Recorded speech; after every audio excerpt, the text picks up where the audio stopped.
Hello guys, good afternoon guys. Nandito tayo sa lugar ni Kaboy. No? Ni Boy Ragaw daw, yung anak ni Dun Posto. Kaso nga guys, dahil sobrang abusado sa bulasla sa pera, yun talagang may pension naman siya sa mga matatanda, tawag nun. Yung, ay, tama na boy. Yung sa mga senior, kaya may pension doon. Parang madilim dito.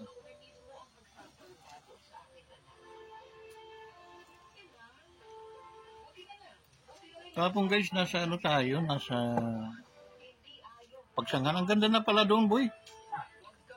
Yung diretso sa may ano, Magdapyo, diretso doon sa ano ng mga bangka. Simentado na pala katapos. Naka-rip crop na pala yung ano, mga sa kabila. Yung lupa sa kabila. Naka-rip crop na. Napakaswerte naman ng mga may-ari ng lupa doon. Ano. Hindi na mag-ano yun. Ano sa... Ano yung sabi mo kasi sa Sinukmani, panayangan mo sa Sinukmani, kaya yan, nag-ano na kita, sabi ko, nakakawawa naman si Boy, punta ko na naman. Nakatikan naman. Sasabihin na naman may nasa na yung Sinukmani. Kaya yun guys, parang madilim ka guys na hindi kita malaman. So yan, dito guys may puno ng mangga malaki.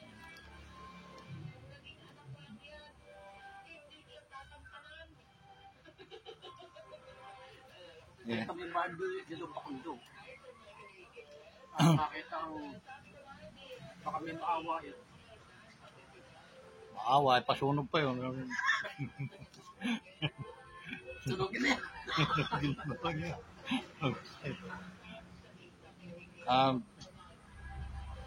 Guys, kumakain kami ng Sinukmani. Ito yung ginawa ko guys sa Sinukmani. Yan guys. Biko. Ako lang gumawa, guys. Tapos may kape. Pinatikim ni Boy sa akin yung kape ko na mga stock kong kami, matatapang na yun. So, yun guys. Yun, no. Nakadalawang shoot naman ako doon.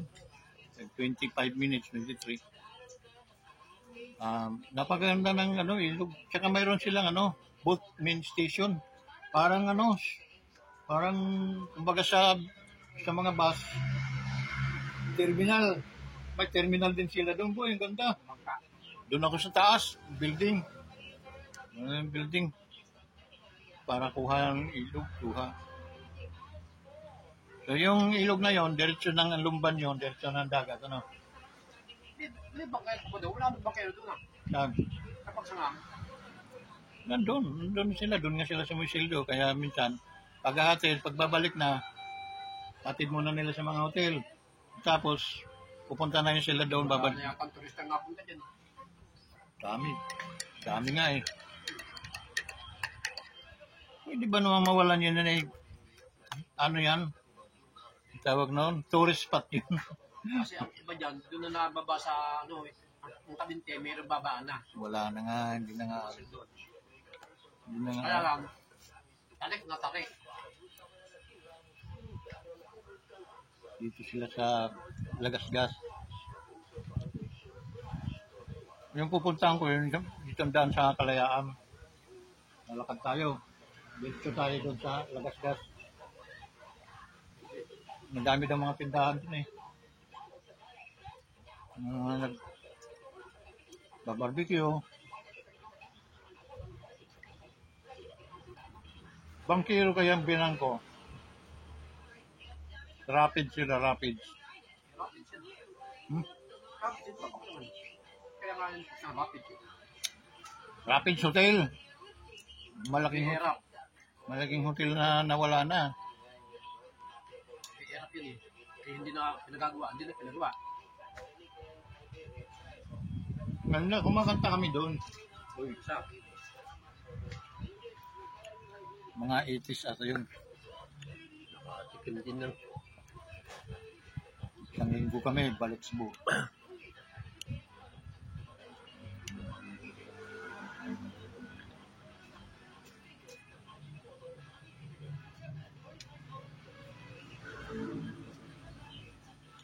Ang guys, sarap yung mani.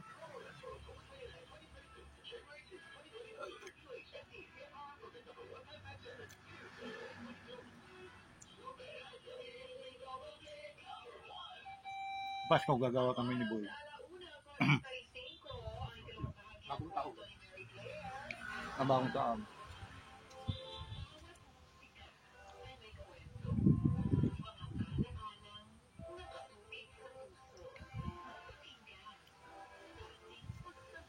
Nandun sila misis sa pagsanghan kasi inaano yung birthday ng nanay nila sa linggo. Sabado. 27 eh. Linggo. Magkaanak ka. Ha? Magkaanak na binyag eh. Yung 27. mga edad kong ganun, hindi na binyag ang pang-anakan to. Eh, Ano ko, tinutupali pali kami ano. Hindi na tuloy. hindi ko naman nakalagay. Basta binigyan na ako invitation.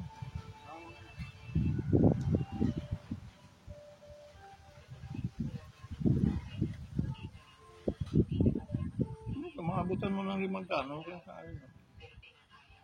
Huwag na siya hihingi sa Pasko. Ang hirap doon, bibigyan mo na nga ngayon ng 500. Pagdating na Pasko, manghihingi kayo.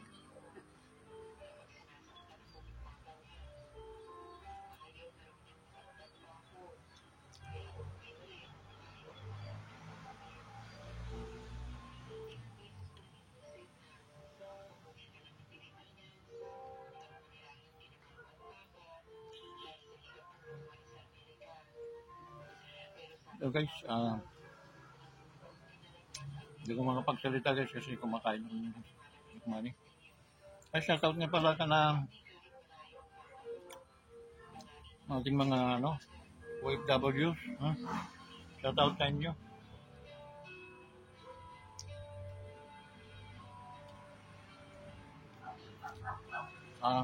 Kasama niyo ako sa inyong panalangin na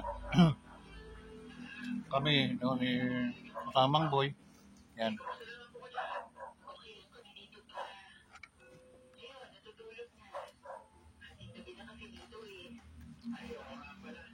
Guys, samahan niyo ako sa panalangin niyo na bigyan pa ako ng kalakasan, challenge para tuloy-tuloy yung paggawa ko ng video para sa vlog natin ito.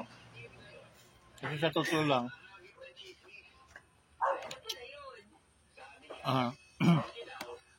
hindi ko dapat sabihin sa inyo ito pero gusto kong maging honest sa inyo. Kasi gusto kong mag-umpisa tayo sa honest ng bawat isa sa atin. Dahil minsan, kinakapos na rin kami ng budget para sa pag-vlog. Pambili-bili ng aming personal na mga kailangan.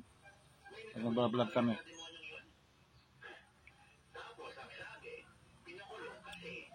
Wala na po. Next time, pag hindi na po niyo ako makikita sa area, means na mahinga muna ako noon. Pero huwag niyo sabihin na ako titigil.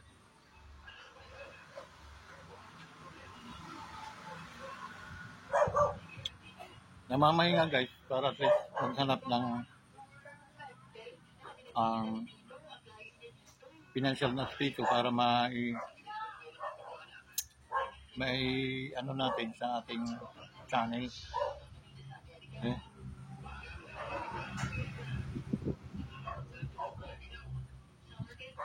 Panggasolina, pagkain man lang, pag nasa tayo. Yun nga, talagang drain na. Na-drain na ako. So, sama niyo ako sa inyong mga panalangin para at least patuloy na yung biyaya ay merong nipuin ng ang Panginoon na tumulong sa ating expenses sa operation. Yung pa man, hindi rin naman yun mababaliwala dahil pagdating ng time na tayo naman ay kumikita na, pagbabalik naman tayo ng ating mga utang na loob sa bawat napag-utangan natin. Kaya ay nagpapasalamat sa inyong lahat na Nagkakaten. tunay ang inyong tunay ang ating respetong ipinakikita sa bawat isa bilang subscriber ko kayo, bilang vloggers ninyo, YouTuber. Yun po ang history ng ating channel. Medyo kasi salungat din po sa aking kaisipan, sa aking kagustuhan na ako'y tatanggap ng mga donation galing sa ating mga minamahal na mga subscriber o kaibigan na nakakilala na sa atin. Huwag po ninyong gawin yon dahil nung una, hindi ko po yung tatanggapin. Yun po ang prinsipyo na gusto kong malaman ninyo sa akin. Na tulungan na lang po nyo kami na makakuha ng mga follower, subscriber na hindi tayo namumulisya sa kanila. Hindi tayo humihingi ng utang na loob sa kanila, kundi ang ating utang na loob sa kanila. Yung tayo ay sinubscribe, na nag-follow sila sa atin, yung po na may libre. Ano lang tayo sa kanila, nakikiusap lang tayo na sana magtiwala sila sa ating channel, subukan nila mag-subscribe, and then mag-enjoy sila sa panonood ng mga video. Yun lang naman po, wala naman po tayo dong kasi mahirap pala, magiging labag tayo sa batas na halimbawa tayo ay mamimigay ng tulong doon sa mga mahirap, tapos ibibidyo natin. Yun po ay hindi po ako papayag ng ganun. Kung magbigay po naman tayo, sabi po ng Biblia, ay wag po nating ipangalandakan na tayo nagbigay at wag po nating kunan ng video para ipaalam sa mga tao na ikaw ay hipokritong tao. Ang tawag noon na hipokrito. Bibigay ka nga, pero kinukunan mo sila ng content. At pag kinukunan mo na sila ng content, kumikita, lumalakas ang iyong views, at kumikita, ikaw ang nakikinabang. So, yun po ay magkakasalungat po tayo dyan. Mamimigay pa ko ng hindi nyo malalaman at hindi po ninyo yan makikita sa aking vlog. Ang magsasabi sa inyo, yung mga taong napagbigyan, sila na ang magsasabi sa inyo na sila ay natulungan. Pero never po ninyo yung makita sa ating mga vlog. Yun po ang pakatandaan po, din nyo po ako singilin at balikan sa oras na ginawa ko ang paglabag doon sa aking mga sinasabi. Dati, ang gusto ko po, tumulong, siyempre, nakikita ko sa iba, kinukontent, binablog nila, binibidyohan. Napag-isip-isip ko po at tinignan ko po talaga yung batas natin dito sa Pilipinas, no? Hindi po dapat maging suwail sa batas ng ating bansa. Dapat po tayo ay mga abiding citizen. Okay? Wala po tayong dapat lalabagin. Ang isang pagtulong at the same time kukunan mo ng video, kukunan mo siya ng content, at ang makikinabang noon ay ikaw, yun po ay napakalaking kasalanan natin. Hindi lang po sa ating batas, sa batas din po ng Panginoon. Mananagot po kayo niyan. Yun po ang pakatandaan ninyo. Mahirap po gawin yon, mamimigay ka na hindi mo ipagmamalaki. Mamimigay ka na hindi mo kukunan ng video. Hindi po yung gagawin ng mga may pera ng mga vlogger. May pera ng mga tao. Bakit? Kasi gusto nila, magbibigay ako, kukunan ko kayo ng content. Para hindi po bababa yung views ko, kundi lalong lalaki pa kasi nga nagbibigay ako. Dito pa lang sa mundong ibabaw, sinisilabang ka na, Brad. Kapatid. Okay? Sisingilin ka rin yan balang araw. Magbigay kayo, Brad, ng patago. Hayaan na lang ninyo na ang kapanahonan na lang ang magsabi na nakatulong pala tayo. Makikipag-struggle ako sa pustahan tayo sa kakaunti ang magsasubscribe sa akin. Bakit? Dahil gan sa mga sinasabi ko. Ngunit yung paman, ito rin ang pakatandaan nyo. Hindi ko rin naman ikagugutom, hindi ko rin ikamamatay, at hindi ko rin ikayayaman itong trabahong ito. Kundi ang sa akin lang din, oo, magkakapera tayo sa marangal naman na paraan. Yung tayo tayo ay nagtrabaho, nag-vlog as a vlogger, sa YouTuber, nagbibideo tayo kasi doon tayo kumikita sa mga video natin. Okay? Tulad yung atin, guys, hindi pa ako nandadaya, hindi pa ako nanggugupit ng video. Kung ano po yung binidyo ko, yung po rin po ang inyong mapapanood. Wala pong nag-i-edit sa aking mga video. Wala po rin mga tugtog-tugtog dito na katulad ng mga katarantaduhan. Pasensya na po sa aking salita. No? Yun po kasi ang kanilang pangingganyo. Yung may nagtatawanan, may nagpapalakpakan. Yan po ay edit lang po yun. Mga ilinagay lang po nila yun doon. Pampaakit po sa manonood. Yung sa akin po natural. Okay? Natural videos. At kung may mali man doon, may mali po yun dahil hindi po ako nagpuputol, hindi po ako nagtatago. At ang maganda lang ang aking pinakikita. Hindi po. Kasalanan ba maging honest? Ayun ang malaking katanungan sa inyo.